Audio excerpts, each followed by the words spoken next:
What if I told you there was a medical diagnosis that impacted more than half the population, that impacted muscle strength, brain functioning, mental health, sleep, sex drive, heart health, body composition, blood sugar balance, and more? This diagnosis is rarely discussed in public, there's a lack of awareness generally, and there's not as much support as people need. Wouldn't you be curious to know more and how to understand what's going on and how to support those in need even if it's not yourself? So today we're going to talk about the midlife menopause reset. We're going to talk about perimenopause and menopause, which directly affects 50.3% of the population and indirectly affects all of us. This isn't only a women's health issue, we all have women in our lives who are navigating this challenging season in midlife. In this episode with women's health expert Dr. Amy Edler, we're going to understand more about what's happening and how to make space to understand the midlife menopause reset.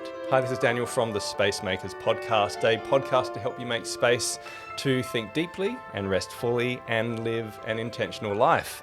And why are we here talking with a women's health expert on the Spacemakers about perimenopause and menopause?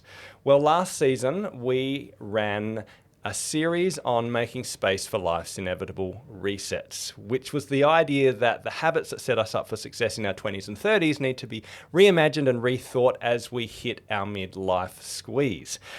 And Matt and I talked about a number of topics, but we knew that we had not covered one of the most important topics related to the midlife transition, particularly for half the population, which is about menopause and the impact of menopause on the brain and the body and social relationships and a whole lot of other things. And so we're so excited to be able to have my friend and women's health expert, Dr. Amy Edler, on the show with us. She is a beloved GP.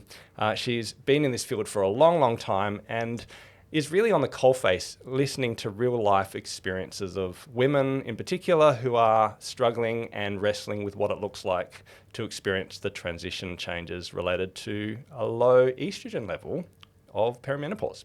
And so we're going to talk about a lot of different things and also hear her personal story.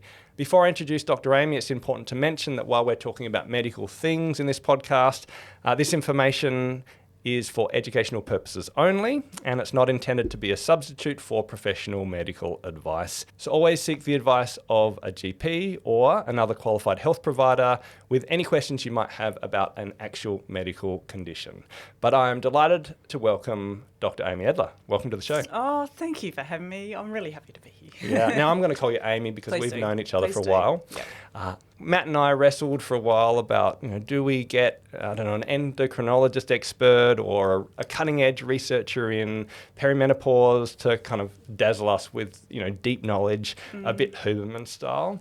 But we really thought that actually it's the lived experience and the stories and being on the coalface that really matter. And Yes, I agree. then we thought of you and we're like, you'd be perfect because you've got so many years of experience just being with people and Yes. talking. Yes. And so I'm so grateful that you could say yes to be on the show. Yes, I'm delighted to actually.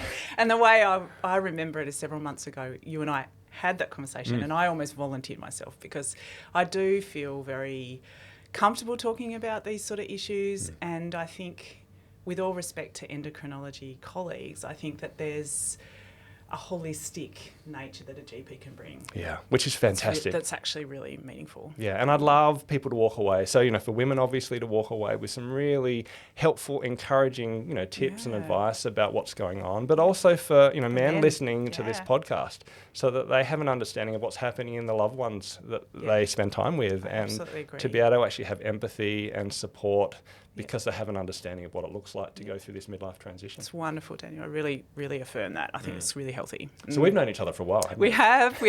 You were mentioning I was how many counting it out. years? Yeah, 19 years next month. Yeah. Wow, okay. So we have known each other It helps. basically since I came to Hobart. Absolutely, yeah.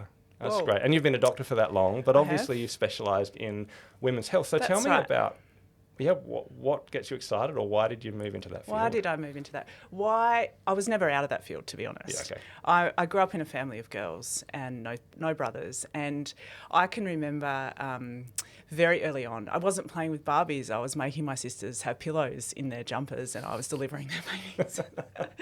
It always excited me, the women's health field, and even before I chose medicine, I was still very passionate about well women, I think. So, yeah, I suppose that's the difference to me. I'm passionate about well women, not just about being in the field where women are unwell, if you know what I mean. Yeah, that makes There's a sense. slight difference, a little bit more of a positive spin. Yeah, no, I love that. And like, I know how much you have a positive outlook in terms of how you can encourage and inspire women in different areas of life. So, Amy, I want to hear your story as well. But before we do that, why don't we start with the basics? I mean, I've read a book on menopause because you are an expert. because I didn't even know what questions to ask. Yeah. But a lot of people like me, they don't even know the difference between what perimenopause and menopause is. So can you give us the basics and a bit of an understanding? Absolutely. I'm really happy to do that. I actually think, before I do, that where you started before you read that book is a really powerful platform that you are sharing with most of our listeners, and that actually bringing just those starting steps, I can debunk those things, you know. So perimenopause, menopause, what's the difference? So the average age that an Australian woman or someone with a uterus who doesn't identify as woman will go through menopause is 51 years of age. And menopause is actually a retrospective diagnosis. It's when you stand in a moment of time, look back, and there's 12 months without a menstrual period. So that's sort of the simplistic. We call that, in productivity terms, we call that a lag measure, where you measure it once it's happened, but it doesn't have any lead indicators. That's right. Yeah. And so it's almost like a status, you're pre or you're post, in terms of that. If we put that aside, perimenopause is a term that we give to the fluctuation of estrogen, so not low estrogen yet, but the chaotic fluctuations that lead to the end of our fertility years. So our perimenopause, we tend to sort of call the space before menopause our perimenopause. However, our fertility lasts between 1 to 2 years after our menopause. Okay, interesting. So peri is a little bit fluid, and it's sort of mostly before, but a little bit after. Yeah, so it's a grey space, and it can last a long time, and there's a lot of... It really can. What are the age ranges that we're looking at? It's a great question. So if I say that menopause is 51, the physical symptoms of perimenopause can start 4 to 7 years prior to that. Okay. And the mental health cognitive symptoms can start 5 years before the physical. Okay. Therefore, if I'm seeing a new patient in my clinic, anywhere from 35, before I see them and call them into my room, perimenopause is on my mind. And I think that's a real misnomer, certainly in our culture, probably of Australia. We think of menopause as in the 50s. Yeah. But actually it isn't. Yeah. And this is the big kind of realisation I've had, because I'm 47, obviously. You know, my wife is similar age to me. Most of our friends are a similar age to me. Right. And everyone around me, all the women in my life are actually significantly experiencing challenges, symptoms, wrestling with the chaos of the estrogen changes that happen chaos perimenopause. is a wonderful word for it. Yeah, and it's a huge thing. I just didn't realise what a massive impact it has on people's lives, and this is why I think it's really important to talk about it, particularly because, as you mentioned, women will see a GP even, or a medical kind of specialist, and they won't necessarily be thinking these symptoms could be linked to the changes in estrogen. Absolutely. It's just not on the radar. It's just not on the radar. And it's really important we can have this conversation. That's right. And I've been looking back to my medical career, really racking my brains, my memory, which is patchy anyway, but I cannot recall doing a really big educational chunk on this time of life, which is really interesting because it affects people in different ways, but I would say most people with a uterus are affected.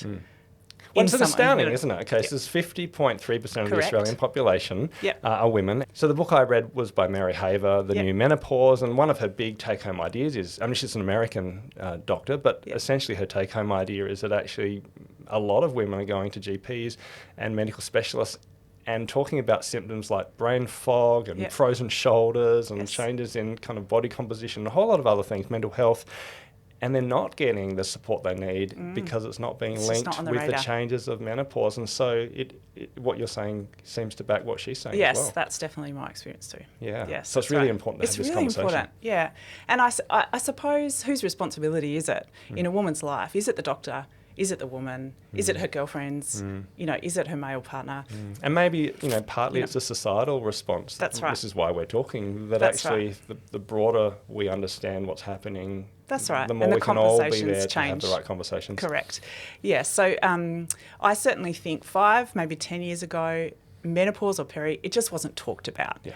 I think now if you asked a small cohort, 5 to 10 of the people that you know, women in their 40s, it's everywhere on social media. Yeah. And that comes with some negatives, but I think it's also a really great groundswell of change in the conversation as a society. That sounds good. So look, why don't we get into some of the biology, and then I'd like to hear your story. Yeah. Because my understanding, again, it is limited, but the fluctuation or changes in estrogen is really the main kind of kickstart. There are sex hormone changes, but particularly estrogen is the change that happens in perimenopause, and that estrogen has a protective effect on the body, and therefore the loss or changes of estrogen has a massive impact on multiple systems. Is that right? That is absolutely true. There are estrogen receptors in every part of the body.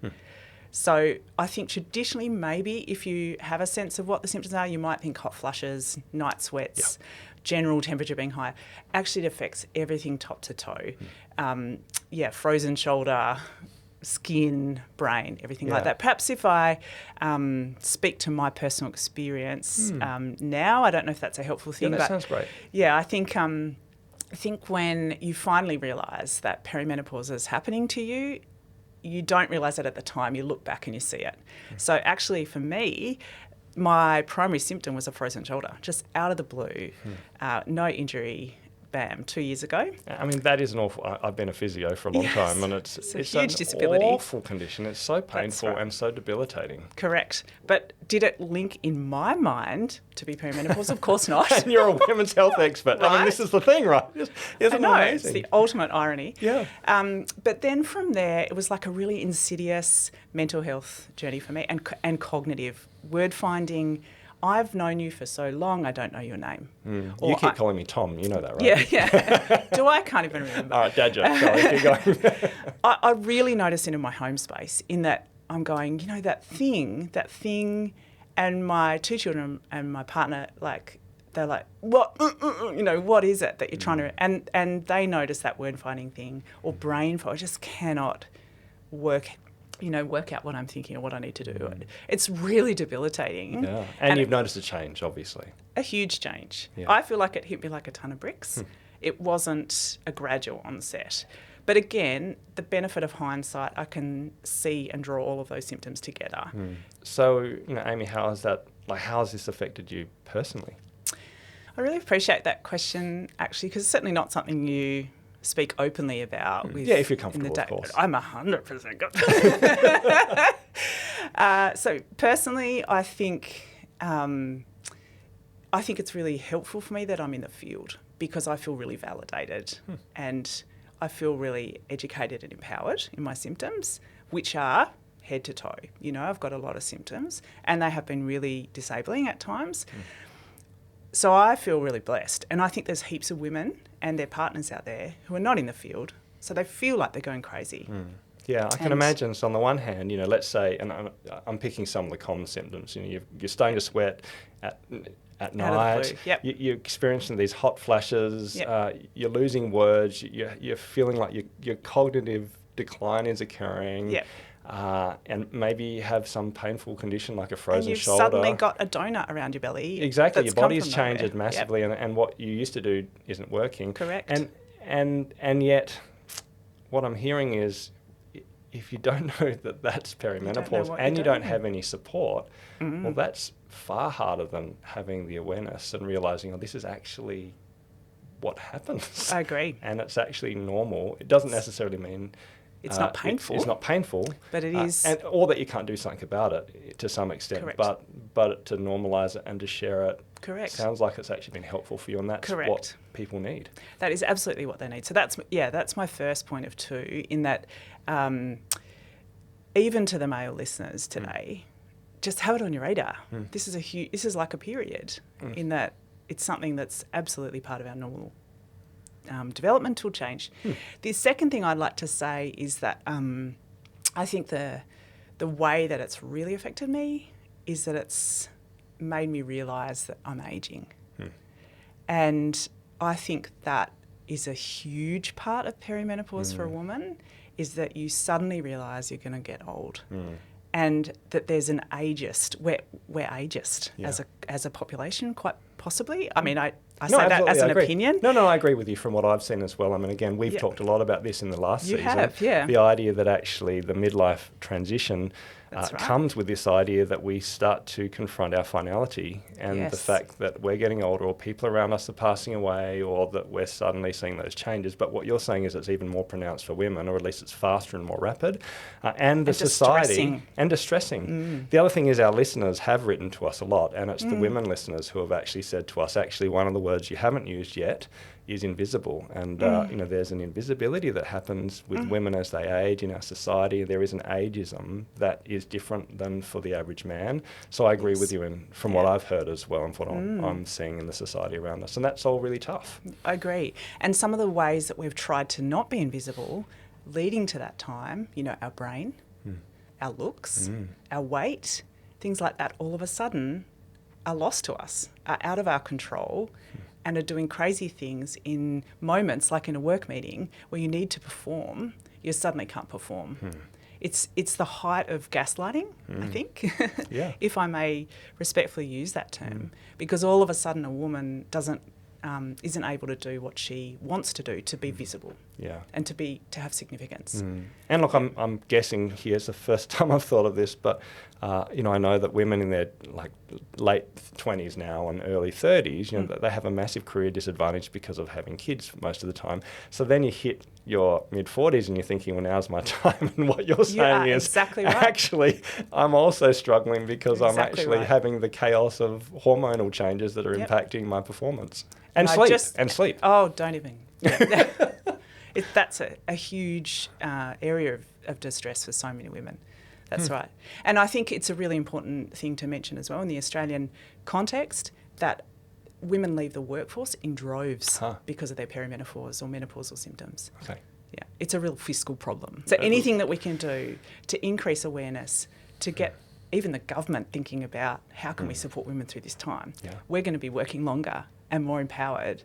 It's huge, isn't it? It's huge. Hi, I just want to pause for a moment and ask a question. Are you in a period of reset? A time where you are in a transition from one area of life to the next, but you're not quite sure how to get there. It might be that you have a health goal that you can't achieve and you need some guidance to actually change your habits. It might be that you're kind of stuck in a career and know that something needs to change, but you don't quite know how to get to that new horizon. Or it might be that you just have a goal in life that you need support with. You don't necessarily need a counsellor, you don't need a doctor, but you need a trusted guide, someone to ask you the right questions, to help you discover answers for yourself, and then most importantly, give you the accountability and next actions to get from one place to the next. Well, we call this coaching or reset coaching, and it's a way where you can clarify your own goals and find the guidance you need to get there. If you're interested in finding out about coaching with Spacemakers, then visit our page, spacemakers.au/coaching, fill in the contact form and book a conversation, a meet and greet with Kylie, our head of coaching, to hear about your situation and talk about what it might look like to book a series of one-on-one coaching sessions to help you reset your life and make space for what comes next. Okay, back to the interview. So look, maybe it would be helpful to get in some details about the types of symptoms that are most common. Yes. Do you mind if I read some stats that I read? So I read a poll of 22,000 women in midlife, and the top 5 symptoms of menopause or perimenopause, I assume, are weight gain, so body composition change. The second one was brain fog and memory issues, which you've talked about, which is huge. Third one was anxiety and depression. The fourth one was sleep disruption. And the fifth was hot flushes or hot flashes, depending on which word you choose to use. Just hot. It's just hot, Desert. So we can't talk about all of them, but I suppose from your experience talking with, I assume thousands of women. Yes. What are the symptoms that, maybe average women find the most confronting or distressing that you'd like to encourage them with? I agree with that list, actually. It's not the heat stuff that will bring a woman to me, generally, into my clinic. It'll be rage. Okay. and irritability, and I'm shouting at my partner and my children, and I cannot control myself, and I feel like I'm going mad. I hear that all the time. Wow. Right? And then I bring out the list from the Australasian Menopause Society, which is a not exhaustive list of symptoms, but it shows a whole heap of things that women have never thought of. Oh, my skin is so dry. I'm like a desert dragon. Yeah. You know, I cannot moisturise enough, but they're not going to come into me because of that. But then suddenly I'm putting the pieces of the puzzle together and we see, like, so often it's the dawning of a realisation. Oh, my goodness. Yes. It's like a switch has been turned off in my libido. Yeah. I hear that a lot, and it's distressing. Yeah. And partners, you know, that we're trying to navigate, the patient, my patient or client, and their partners are trying to navigate. It's a really, really hard thing, and it is literally hormonal. Yeah. So it sounds like, I mean, it's a bit like I'm thinking of Agatha Christie's mystery movie where you have all these different parts of the mystery, and then suddenly you work out who done it, right? Yeah. And in this situation, well, it's the changes in sex hormones that link all the different pieces together. Oh, I had a frozen shoulder, and now I'm irritable, and my skin's dry, and I've lost my sex drive, and and I can't lose the weight. I ache in every bone of my body. I can't sleep, and but can you imagine going to a medical professional and actually for them just saying, you know, oh, well, it's just old age, get used to it. You know, I mean, so it's so important that people can make those links and then get the help they need. I absolutely agree with that. Yeah. Is there anything else you'd say before we get into maybe hormone replacement therapy and other ideas? Yes. Is there anything you'd suggest from a encouragement or support perspective? Absolutely. I've got something that is really a big part of what I bring when I am practicing is that in traditional Chinese medicine, actually this time of our lives as women is called the second spring. Isn't that beautiful?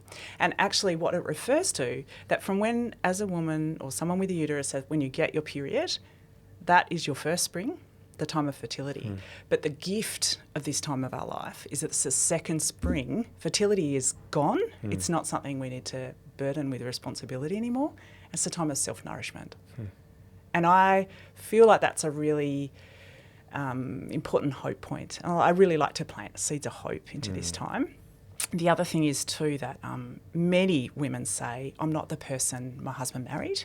And I say, I know. Isn't that good? Because who'd go back? Because who would lose the wisdom or the maturity or the experiences that we've had in our life? We wouldn't. They're treasures. And actually growing old together is not like Romeo and Juliet. It's actually the grandparents who age together is the ultimate love. Because growing old together takes so much patience with yourself and your partner and your body, so much of a journey of acceptance and embracing the gift that age can be, which I feel is quite countercultural to think of age as a gift. And I certainly feel I'm not quite there yet in terms of accepting that for my body, but it is a gift, and thinking of it like that doesn't take away the distress of the symptoms, cognitive and physical, but it does change the way that we manage those symptoms, and it changes our trajectory in terms of how we live and what we believe about age. Yeah, it's beautiful. I love it. It connects very much at a broader level with a lot of the things we've been talking about with the second mountain and the idea that the second half of life is it's something to actually celebrate because the pain and the struggle actually propels you into a different way of being. That's right. That maybe instead of that kind of image of, you know, the young lovers who are gazing at each other and, I don't know, you know, hearts throbbing, maybe it's an image of two people on the deck of, you know, a veranda looking outward on a rocking chair together. That's right. And having spent 40, 50 years together holding hands. It's a different expression of life, but it's actually equally beautiful, and it's just different. It is, isn't it? We need to change how we see the world and ourselves as we move through that. Absolutely. You know that song, Lior, 20 years ago, Let's Grow Old Together? I sing that to myself.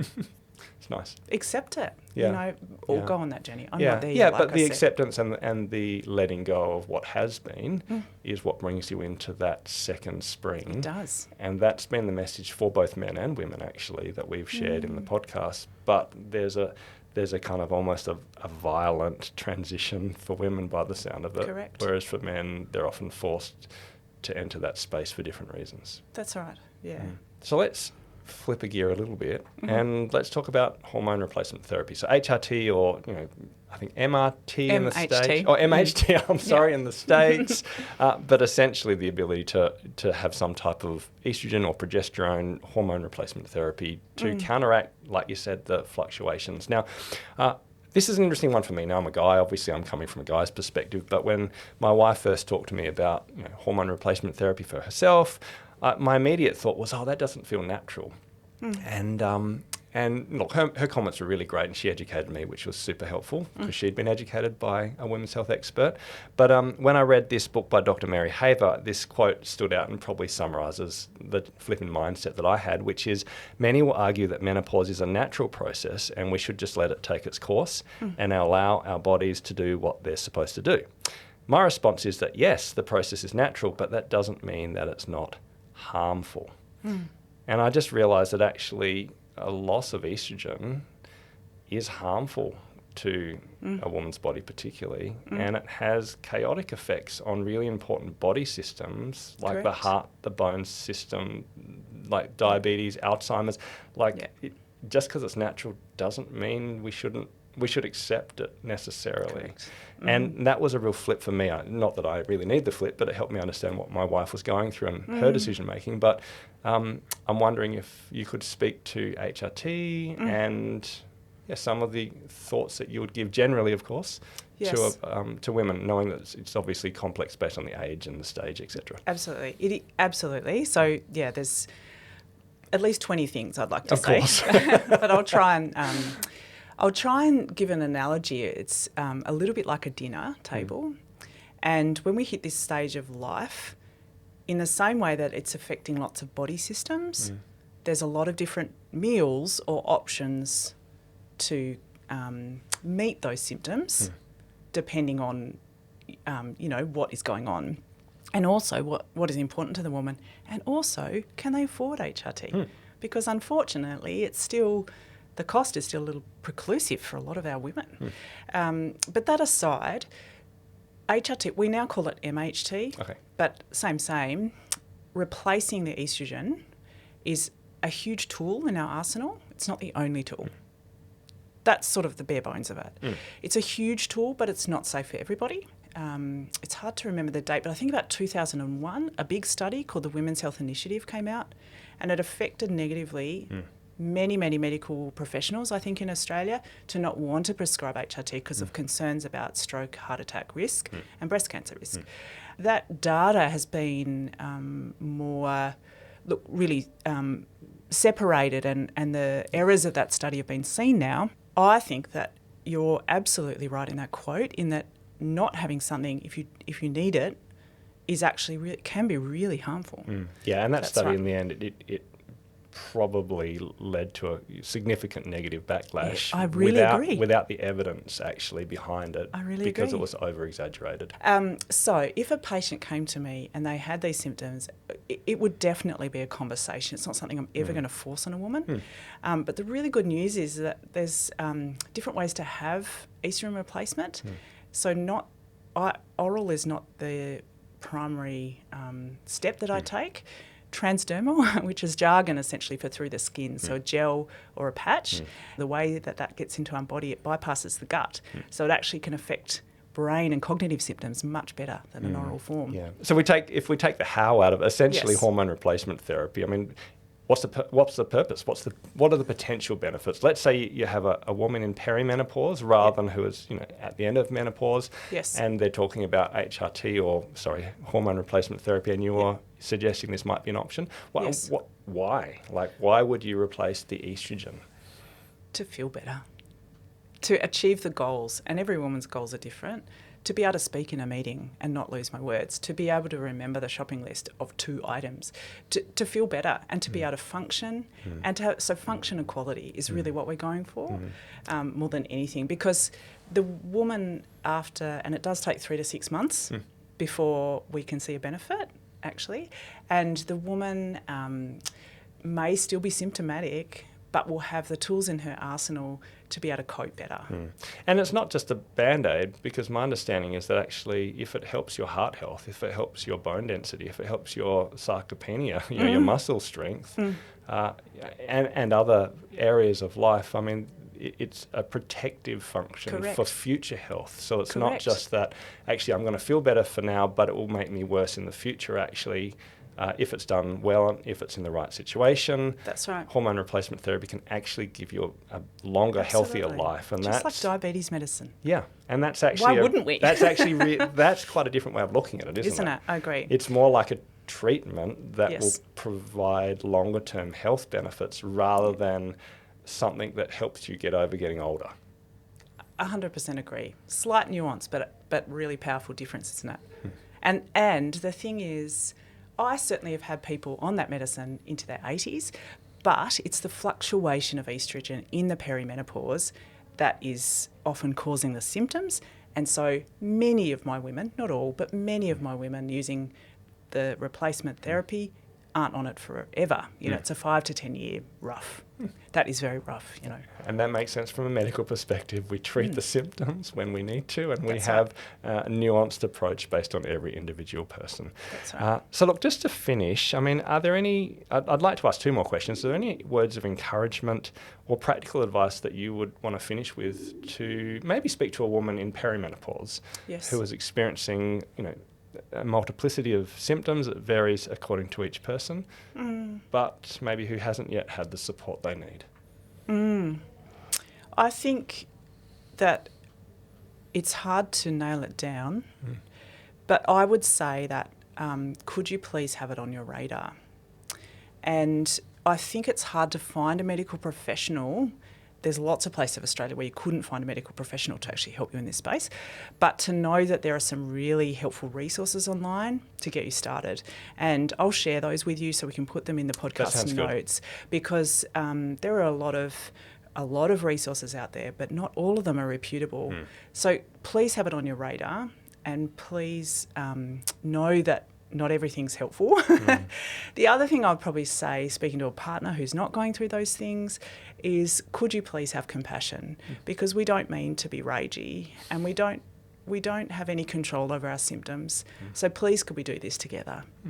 Please could we keep the conversation open about my hormonal changes, because I promise you that it's not forever, and I need you in this space. That's great. Well, you've answered my second question about what you would speak to in terms of men and partners. Well, maybe then I'll ask one last question. Please. So, you know, imagine this will be a big imagination, but imagine I'm one of your patients, and I am actually distressed, and I've had a long, hard road and not been understood. What would you say just to encourage me as we finish? You know, like in real life? Yeah. I'd say I'm really sorry, because I think the system's let you down. But welcome to the nest, because I've got heaps of ideas for you. Please have hope. Nice. I love it.